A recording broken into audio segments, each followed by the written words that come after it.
Mendoan menyatu dalam doa dan renungan dari Katedral Yesus Saja Purwokerto, Senin 8 Agustus 2022 bersama saya Romo IA Indra Pamungkas. Saudari-saudara, selamat pagi, berkat dalam.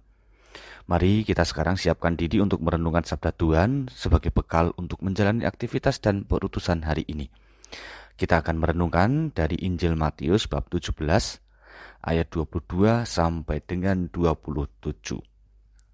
Dalam nama Bapa, Putra, dan Roh Kudus. Amin. Tuhan bersamamu dan bersama rohmu. Inilah Injil suci menurut Matius. Dimuliakanlah Tuhan. Sekali peristiwa, Yesus bersama murid-muridnya ada di Galilea. Ia berkata kepada mereka, "Anak manusia akan diserahkan ke dalam tangan manusia. Mereka akan membunuh dia, tapi pada hari ketiga ia akan dibangkitkan." Maka hati para murid itu pun sedih sekali. Ketika Yesus dan para muridnya tiba di Kapernaum, datanglah seorang pemungut pajak bait Allah kepada Petrus sambil berkata, "Apakah gurumu tidak membayar pajak 2 dirham?" Jawab Petrus, "Memang membayar."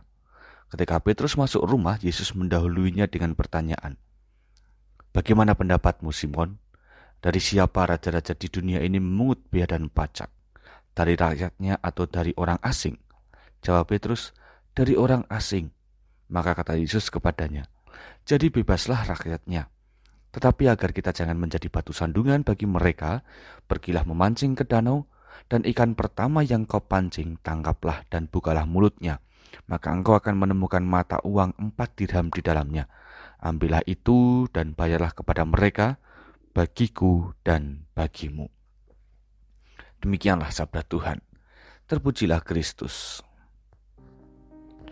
Jangan menjadi batu sandungan bagi orang lain. Itulah kiranya salah satu pesan Yesus hari ini.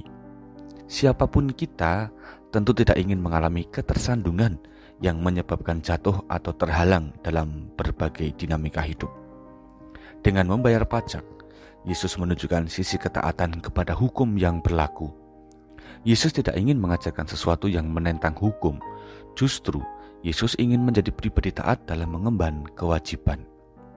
Saudari-saudara, pilihan hidup yang dilakukan Yesus itu membuka hati kita agar tidak menolak situasi kondisi yang sedang kita alami saat ini. Ketaatan kepada Allah itu hendaknya diwujudkan dalam ketaatan pada aturan hukum yang berlaku di tempat kita tinggal. Artinya, kita harus bisa menemukan keadilan dan menjadi pelaku keadilan bagi kesejahteraan bersama. Peraturan dalam agama harus bisa disesuaikan dengan hukum negara. Jangan sampai kita justru menjadi orang yang hanya menuruti nafsu beragama, tetapi mengabaikan peraturan masyarakat. Menjadi orang Katolik itu merupakan panggilan dan perutusan untuk menghidupi dunia. Maka, janganlah kita merasa pesimis dengan kehidupan di dunia sekarang. Sebab disinilah kita diutus, yaitu turut menjaga harmoni dunia. Syukur bila akhirnya kita bisa menemukan nilai-nilai Kristiani dalam mengemban kewajiban sebagai anggota masyarakat. Tuhan memberkati. Mari berdoa. Allah Bapa Maha Kuasa, melalui putramu, kami akhirnya memahami jati diri seorang beragama dan bermasyarakat. Maka, tuntunlah kami untuk bisa berlaku adil, sehingga semakin mampulah kami menjadi garam dan terang dunia. Berilah roh ketaatan agar kami sanggup melakukan kewajiban sebagai masyarakat, dan perbarilah kami dalam rasa syukur atas semua berkat yang Kau anugerahkan melalui masyarakat dan negara kami ini. Demi Kristus Tuhan kami. Amin. Tuhan bersamamu dan bersama rohmu. Kita semua, keluarga kita, mereka yang kita cintai, dan semua rencana kebaikan kita senantiasa dalam berkat Allah yang Maha Kuasa, Bapa, Putra, dan Roh Kudus. Amin. Saudari-saudara, selamat beraktivitas. Tuhan memberkati. Salam mendoan.